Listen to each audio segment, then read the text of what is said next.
বিসমিল্লাহির রহমানির রহিম।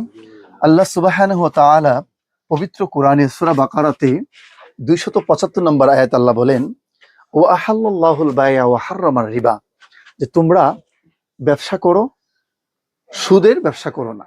অর্থাৎ আল্লাহ রাব্বুল আলামিন ব্যবসাকে হালাল করেছেন আর সুদকে হারাম করেছেন। আজকাল অনেকে সুদের ব্যবসা নিয়ে খুব খুব মারামারি পিটাপিটি চলতেছে। এই জন্য আমি আমার যুবক ভাইদেরকে, আমার কলিজার টুকরা আমার যুবক ভাইদেরকে আমি আহ্বান করব, আমার ভাইয়েরা, তোমরা অযথা সময় নষ্ট না করে, অযথা ঘোরাফেরা না করে, গেম খেলাধুলা ইত্যাদিতে সময় নষ্ট না করে, পরিবারের বোঝা না হয়ে আমি বলবো, তোমরা সামান্য কিছু পুঁজি নিয়ে রাসূল করিম সাল্লাল্লাহু আলাইহি সাল্লামের হাদিসের ভাষ্য অনুযায়ী, আল্লাহ রাব্বুল আলামিনের কোরআনের আয়াতের অনুযায়ী তোমরা ছোট ছোট ব্যবসা করো। আশা করি ইনশাল্লাহ তোমাদের পরিশ্রম, রাসূলের সুন্নাহ, রাসূলের তরিকা, আল্লাহর উপর বিশ্বাস স্থাপন করার কারণে আল্লাহ একদিন তোমাদের এই পরিশ্রমকে সফলতার অনেক সুউচ্চ মহান করে দিবেন। এজন্য আমি আমার ভাইদেরকে বলবো, আপনারা ব্যবসা করেন, সুন্দর করে ব্যবসা করেন, পরিশ্রম করেন।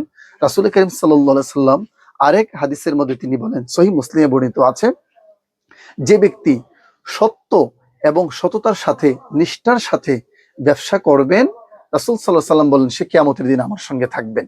অর্থাৎ রাসূল তার সম্পর্কে সুপারিশ করবে।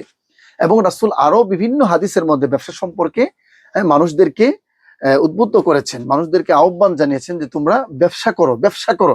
রাসূল বারবার বলেছেন ব্যবসা করো। এই জন্য আমি সাধারণ জনতাকেও বলবো, এবং আমি আমার পক্ষ থেকে উলামায়ে কেরামদেরকেও বলবো, আমি আমার পক্ষ থেকে পার্সোনাল ভাবে উলামায়ে কেরামদেরকে বলবো, আমার নতুনত্ব যারা উলামায়ে কেরাম আছেন, যারা নবীন আলেম যারা আছেন কিংবা প্রবীণ, আমি আপনাদেরকে বলবো, শুধু সামান্য একটা চাকরি নিয়ে বসে থাকবেন না।